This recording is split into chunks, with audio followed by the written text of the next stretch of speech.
You're listening to the Spend 10K a Day podcast, brought to you by the performance marketing experts at Mute6. This is your source for cutting-edge insight into the world of online advertising from the team with more Facebook case studies than any other agency on the planet. Here are your hosts, Steve Wise and Stuart Anderson. All right, everyone. Welcome back to the Spend 10K a Day podcast.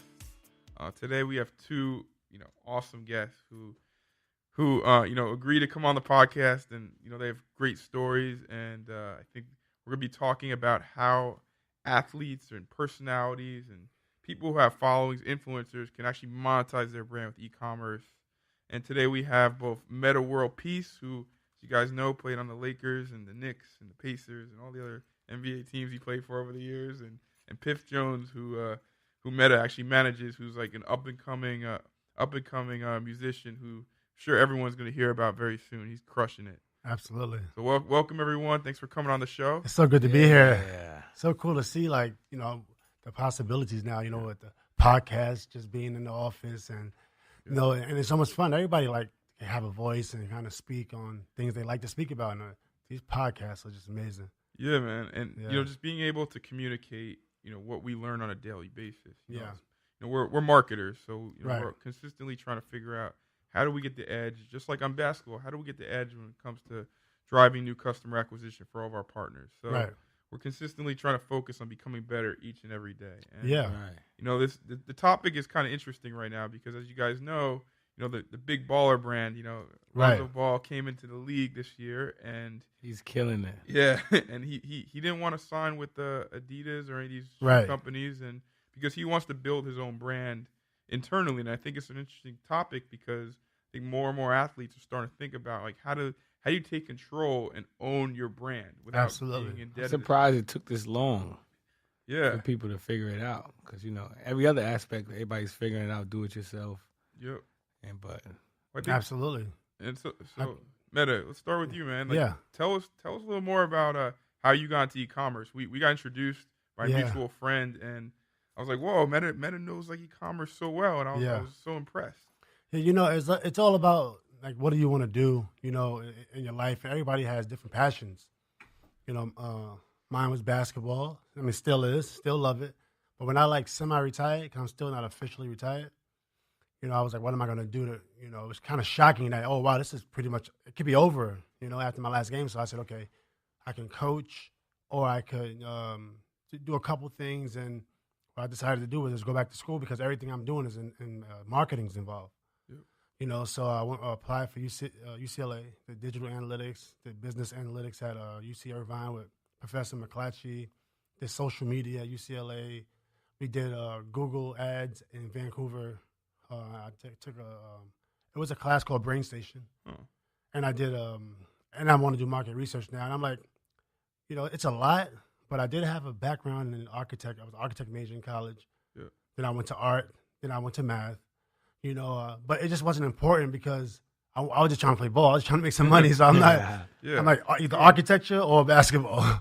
But no comparison. You guys would agree that this skill set of understanding digital marketing, understanding analytics, understanding how to build a Shopify store, this translates to the goal of continuously making money. It does. Just to add something, a lot of up and coming artists that live in urban areas, we never get exposed to marketing at all. Wow. So it's really tough for a lot of up and coming artists from these urban areas because nobody gives us this knowledge until you're already there. Wow. So that's why you see a bunch of stars, they come in with their songs, their hot songs, they get signed, and then next thing you know, they're broke. It's sad. And it's but we never, there's no classes in schools. All the music classes is removed from schools, Right. When I was younger, I had to play the trumpet, I had to do something musically. So interesting. So the classes, I guess we asked this reason of why isn't this skill set of being good at digital marketing, you could argue is about surviving. You could be you're good at marketing yourself. You look at some of the best musicians, 50 Cent, and they're great at marketing themselves, but this core skill set isn't being taught to anyone growing up, especially whether you're in an urban neighborhood or whether you're in any neighborhood. I feel like it's continuously that this skill set isn't being taught. Because you got people are stimulating the economy, athletes. We're going to be talking athletes and musicians. Yep. So they do kind of stimulate the economy with the things they buy or the businesses that they get in. But I think having this skill set when you're getting into the music business or getting into your own sneaker business, like, do you know how to market your business? And that's what got me so interested about it. And I said, okay, I can either continue rapping and coaching, and then I love being a brand, or I could just kind of just go to school and just do it from a business side, right? And it's people say e-commerce, like, what is that? Like, you got to get involved in e-commerce. They need to have that in like middle school. They will. Yeah, seriously. I mean, I think like part of the mission that I have is not only a person who runs a business that's based on Facebook ads, but I want to go into areas where where digital marketing isn't prevalent. I want to go into places New Jersey, New York, where I grew up, where I see that that there's a mission that I could have a positive difference. And that's actually one of the reasons why I started this podcast, was because I'm hoping to eventually reach those people, because I know what it's like just on a personal level to feel like there's no options, to feel like there's I'm going to be this because this is who I am and this is who where I grew up and stuff. And so this is what excites me about the space of digital marketing. I got into it at a very young age, at 16 years old, and it just exploded in my mind. It's amazing. But so let's go into it. So you see you guys both represent two different areas. The athlete and the musician. You guys are building so much value in society. People watching you on TV, people listening to your music, but you guys have, I feel like deep down, you have such little control over your brand and over what actually drives the dollars in your brand. It's true. And I really want to understand, like, if you're giving advice to both an athlete and a musician, because both of you guys are really smart and cutting edge, what advice are you giving them as they start coming up to really understand how to monetize their brand? Well, from a musician standpoint, I would say read, just research everything. Research everything as far as like that you don't know, because in music, like, you can't really, like, you could be taught instruments, but you can't really be taught how to make music. Like, it's kind of like natural. So all the other aspects is what you gotta focus in on. Because once I went to college for the music and I started reading books and started reading up about marketing and all of that, that's when I really started opening my mind that I can do that, because I didn't even know it could be done. So just reading, just researching everything about what you're about to do. Yeah. So take that a step further. So being good at your craft is one thing. You guys are obviously amazing at what you do, but really understanding the business side of how you're going to sustain wealth. I think the act of sustaining wealth, of saying, you know what, I'm not just focusing on music as my main source. I'm not focusing on basketball. And I think that's a mindset. I think that's a you guys would agree that it's true. Right. Mindset. It is a mindset. I was speaking to somebody earlier. We were talking about Kobe in the books. Yep. And how he just focused on it. And it is the mindset. You gotta kind of transfer your mind a little bit from what you're doing, but just taking your time, partnering with the right people, meeting the right people, using the right companies, and learning also, so you can make sure you're working with the right people. Because a lot of times, I remember I used to have music budget, $7,500 maybe a month, and the music guy is only doing bringing you to radio stations for interviews when he's saying he can do everything. But so instead of spending money on a music guy, social media guy, PR person, and just using them for what they do well, people waste money on his budgets, and now your overhead is heavy, and you see a lot of definitely even be careful. And that translates to clothing, merch, everything. I done spent some money. Now with the marketing, they got a lot of ads. I mean, like, a lot of people that inbox you and just ask you, like, if you want to get your song this many plays, or get your music here, or get your music here, or $50 here, $50. And it's like, it's so many of those now that it's kind of watering down, the actual, like, nobody knows who to really go to. Yep. So it's like, if you don't have a connection in the industry, it's like, you can get lost in the marketing world. Like, you can really get lost in the marketing world chasing these side people. Hustle. Yeah, these side hustle advertisement companies that's like, that make up their own websites and put your music on the 10 websites that they made up, and don't even be sensible websites. So it's like, it's really so you really gotta pay attention. Yeah. It all goes back to, like, the key point I keep sticking in my mind is like, if you're an athlete, celebrity, or aspiring athlete or celebrity, as part of monetizing your brand, this conversation about monetizing your brand, getting the most out of it, you have to meet the right people. Like, what do you what do you do to meet the right people? And I think, I want to keep this conversation focused, but at the same time, I think a lot of monetizing your brand, whether it's through Shopify or e-commerce, is meeting the right people. And if you guys can just share some of your, a lot of people listening to this podcast might be athletes, might not, but how do you meet the right people in business? That's a key point. Well, for me, it was hard because when I would get a card, I never knew how important a card was. Like a credit card? A business card. Okay. From somebody I met. Yeah. So I threw away a lot of my business cards over the years. And then later in my career, I started to keep all the business cards of people I meet. And then sometimes, some of the things you want to get involved in, it's saturated. Yep. The market is saturated if I want to get in the shoe business or the merch business. But it's still, you can have a niche. So how do you meet that person that can, introduce me to Nordstrom's? And even before I go to Nordstrom's, am I even ready? So sometimes you meet people and you're not ready, to take you to that next level. So I just tried to take a step back, and instead of always trying to do every single business, just meet a lot of people. And then, once I have a good team, now I can just call those people that I've met, and kind of set up my strategy a little bit. And that's been working for me a little bit. If you're an NBA basketball player, you're getting people hit you up on Instagram. You're getting all these people messaging you. Right. Can only imagine, man. You're the most down to earth dude I've ever met, man. You're both a friend and someone I have super respect for. Yeah, I mean, you've great too. You just help out so much, and there's not a lot of people like that. I'm kind of like you. Yeah. I like to help people. But it's not a lot of people like that. So let's talk about this for a second. Like two different people that I want to target in this question. Number one, you're the athlete. You're playing basketball. You're playing football. Where do you go to find people in your network that you can trust to do e-commerce? Like, where do you go? Like, where'd you go initially? Well, I just went back to school. Okay. Because I was like, I know what I want, and I know what I'm doing right now is not working. And then I'm like, what is the most important thing?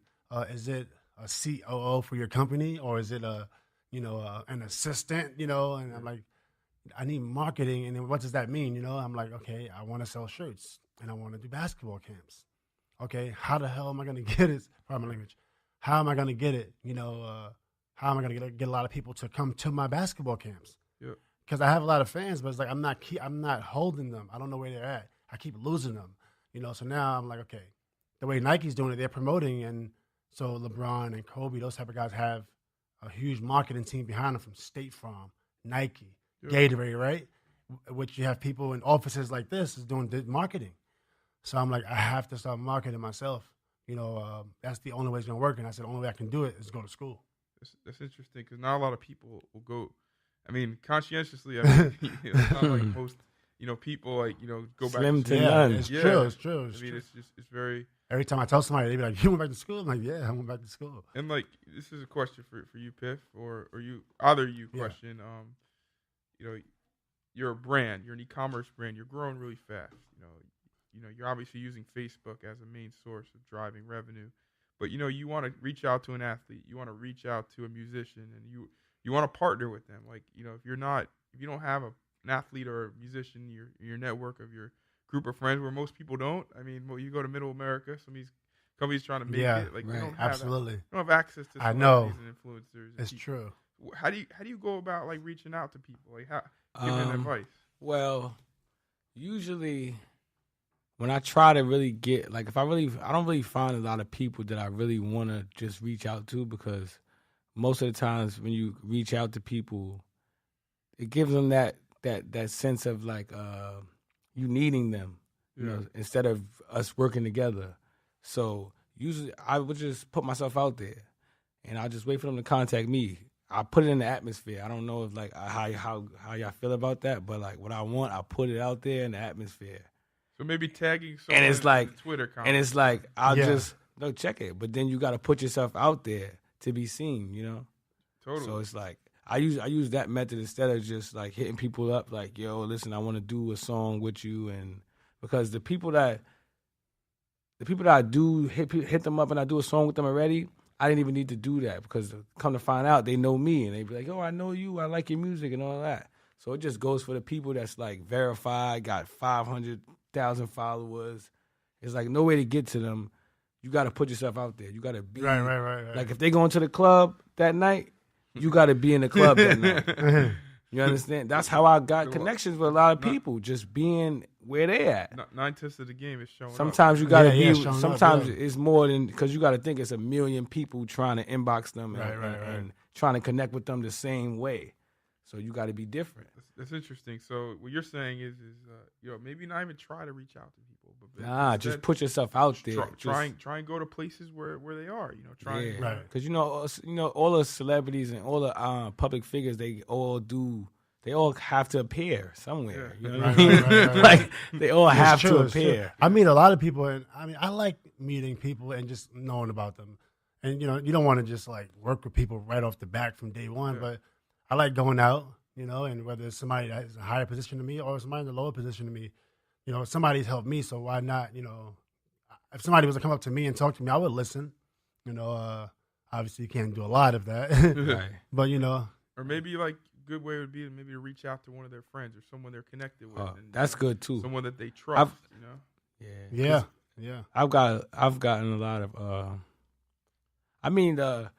The music is really the main source of people contacting me, and me contacting people. So it's like the more I do the music, the more it just naturally happens, It's just when you produce more Right, content, you put yourself out there. Yeah, because that's why it's just It's so putting interesting yourself as out there because it's all about. Because as an artist, that's like the toughest thing for a lot of people. A lot of artists is putting themselves out there.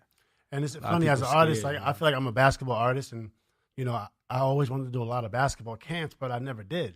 And I would watch like some of my peers. I'm like, they doing so many basketball camps all over the world. I'm like, why am I not doing more basketball camps? And I'm like, one was because I was rapping. I was doing that more than focusing 100% on basketball. But that's all branding. Like my brand is basketball, right? So why not just use basketball? So now, I'm trying to set it up now, just marketing in a way where I can do consistent basketball camps. That's awesome. Yeah. So Metta, tell us.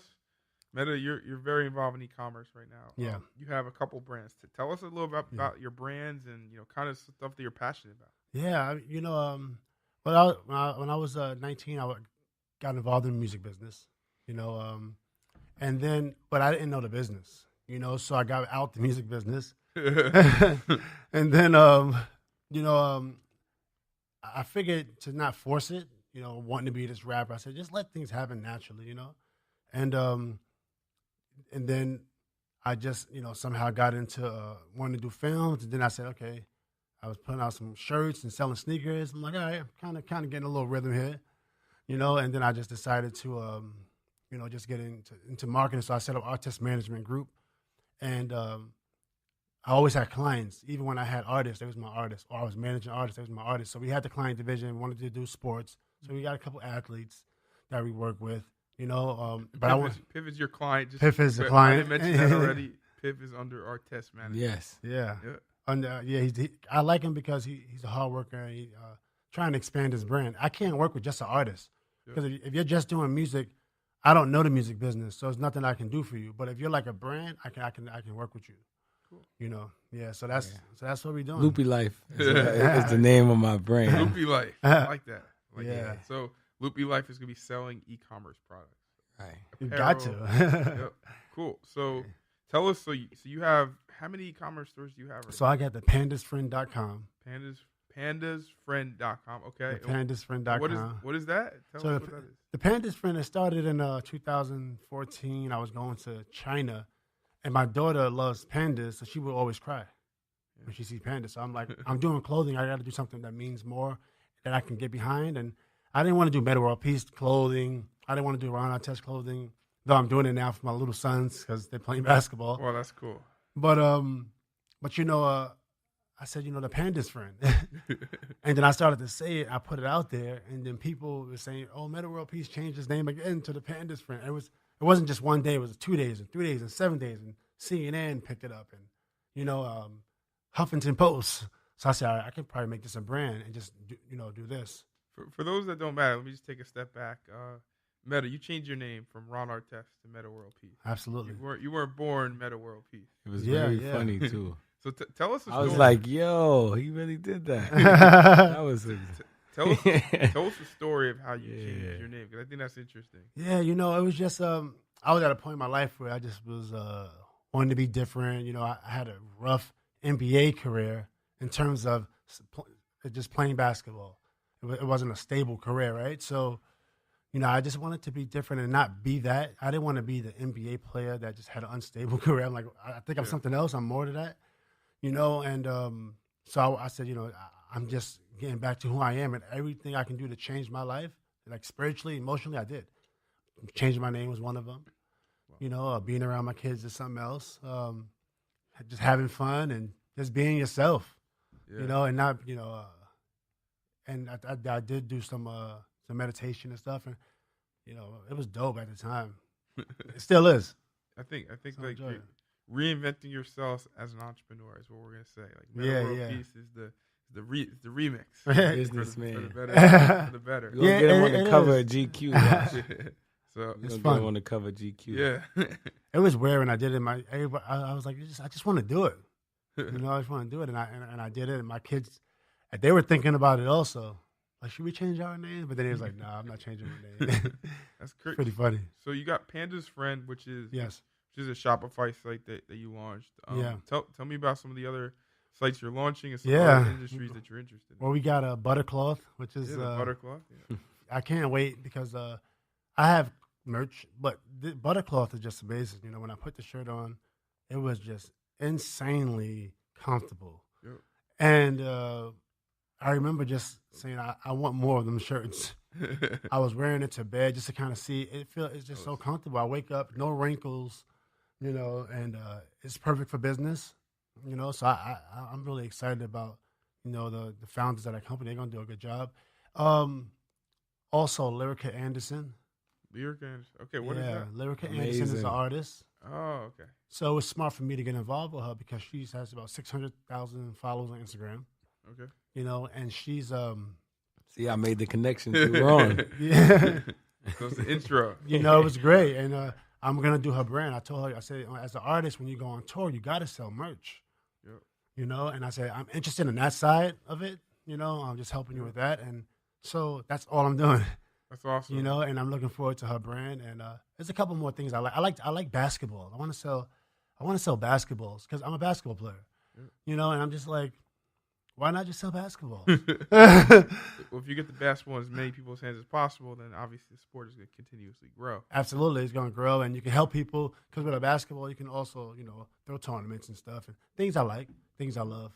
So I guess the bigger picture is this: that like a lot of athletes who are, and entertainment people in general, musicians, you know, they're not monetizing their brand by not selling merch. Right. You know, Right. leveraging your brand to actually get people into your life and your experience through merchandise is the way you're going to sustain yourself past whatever you're going to do. And then secondly, like, you know, using ads to promote your brand will actually allow you to promote yourself along with it. We Right. haven't really I got a question for you discussed about that. Yeah. So how effective is like paying for Facebook to like promote like one of your posts? Like say if you put up like your new video and you pay this, you know, say you do 30 days for like, and you want to spend like $50, like how effective is it really? So this podcast is specifically about that, about tracking the success of the best marketers on e-commerce, whether it's Facebook, whether it's Google. We all want to spend $10K a day at profitability. We want to spend 10 grand a day and make 40, make 50 and provide an ROI. So Right. it all depends on what your objective is. If your objective is to drive sales, you could drive a sale of a shirt or a piece of apparel, you know, along with your brand. And in essence, you're paying for that ad with the shirt sales, but the secondary effect is you're actually getting more people to interact with your brand and learn about your story. And I think that's the reason why, like, branding and direct response is kind of intermingling now. Like, Right. now not only are athletes, there's an opportunity for athletes and entertainers to really monetize their brand through selling merch, but they could expand their brand through paid advertising. They could actually run ads from their fan page and also generate, sales, but those sales now are also paying for increased brand exposure, which is, I would say, really interesting to everyone. Am I right? Yes, I think so. Yeah, I think that integrated marketing. I see everybody, like when I scroll down Instagram, it's everybody has a sponsored post now. Yep. Everybody is like advertisement crate. It's like advertisement mania. It's people are being really, the smartest marketers, I think, are the people who are in the limelight. Right. So is it better to do it a shorter period of time with more more money involved, or like to stay in it for a longer period of time and have it like? Well, let's go back. I'm sure these questions are asked a lot to me as well as a lot Yeah, of people, but I think like it all is based on your conversion objective. Facebook is a platform where they optimize your ads to get the exact objective that you want, whether it's sales, likes, comments, shares, followers. You tell Facebook, what do you want? And as an artist, your goal might be exposure. You want to reach, let's say you're going to Los Angeles and you have a concert out here. You want to get exposure to the LA market so that when the promoters start promoting your concert, they're going to have an easier time selling tickets because you're running specific ads about your music to people already in the Los Angeles area. So it's literally, and in that case, you're marketing toward a CPM or gross. I want to reach as many people in this specific audience as humanly possible. But really understanding what that goal is, I feel like is the most important thing. And also timing. Timing is very important. If you're an athlete and you're an NBA player, that you're going to be selling a lot more merchandise during the season, whatever season you're at. You know that like during basketball season, this is your time not only to make money on the court, but you want to make money off the court. You know that your Facebook ads or your Google ads are going to get so much more traffic. And likewise, you being an artist, right? That when you're promoting in a concert, let's say you're performing in New York, that during that time that you're preparing for that concert, you're going to be selling merch up to that concert, during that concert, and after that concert to that audience. Yeah, and I feel like it just makes so much sense. Even if you do a commercial or a video ad with your music playing on your merch, like it helps you sell something, it helps people listen to your music, and I just, it's so interesting because if you're like a big company, you can do all these things. You have such a big budget, but if you're on your own, like you got to kind of figure it out on your own because you can't pay salaries and stuff to market yourself. This goes back to like the question of learning. I think we brought that up earlier. Yeah. It's like, how does someone who doesn't work at a big advertising agency or have the resources? Maybe they don't have even a friend or social circle of people who do this on a daily basis. How do they learn from the best people? How do they gain access? And I think it's all about putting out. You put it best, reaching out there, saying that I am looking for help here. Right. I think putting out to the universe. That's true. I put up this one post on my Instagram, and I was just like, I would just let everybody know what I've been going through. I was just telling everybody, like, I quit my job like a year and a half ago. And this whole time, I've just been doing everything off of my friends and the little money I make off of a couple shows here and there. And I was just really explaining, and I was just like, I need help. And it was just people were just commenting and inbox. I got like 100 comments and like a bunch of inboxes, and everybody's like, yo, any way I can help, any way you can help, any way I can help.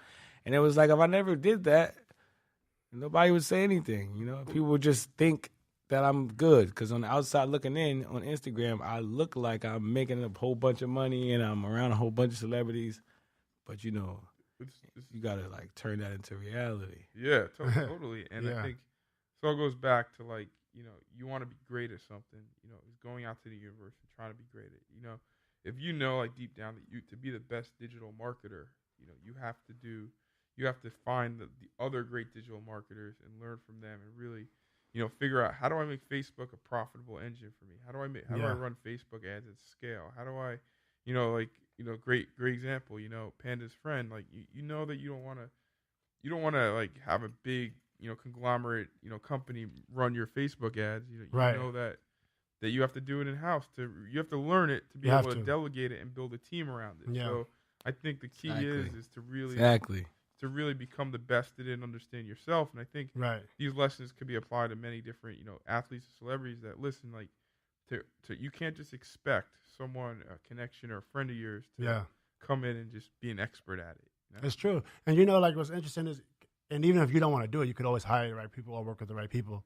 You know, But you have to understand like what you're doing. Right, you got to Find the understand. right people. You got to Just understand what you're spend doing. a bunch of money. Yeah, or you're just gonna hire people. It's so true. People who just want jobs.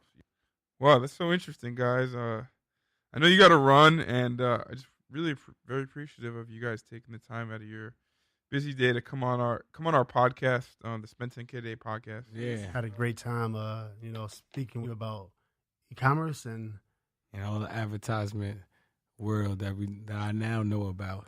absolutely would love to come back to the show, and I'd love to bring some of my athlete friends to the show just because I just think it's so interesting, and you know, you could teach people something different. When this education right here is priceless, some people pay for this, and if you can give it back to somebody like that can't afford it, you know, this is great. So I would love to come back. Thank you, guys.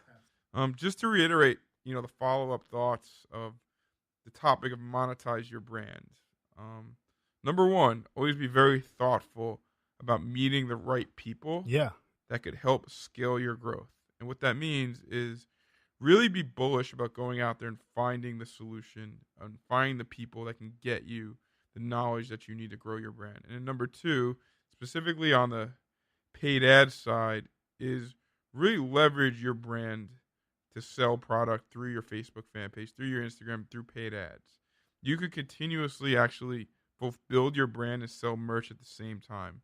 The selling merch part of your paid advertising strategy could also entail, you know, could be a resulting that your brand is actually growing because you have a lot more eyeballs coming to your fan page or coming to your website. So one of the greatest parts or aspects of, you know, of monetizing your brand is that you could use your brand story to not only sell product, but when you run paid ads, you're also going to see a lift across all sectors of people knowing who you are as a person. Thank you so much. And once again, another great episode of the Spend 10K a Day podcast.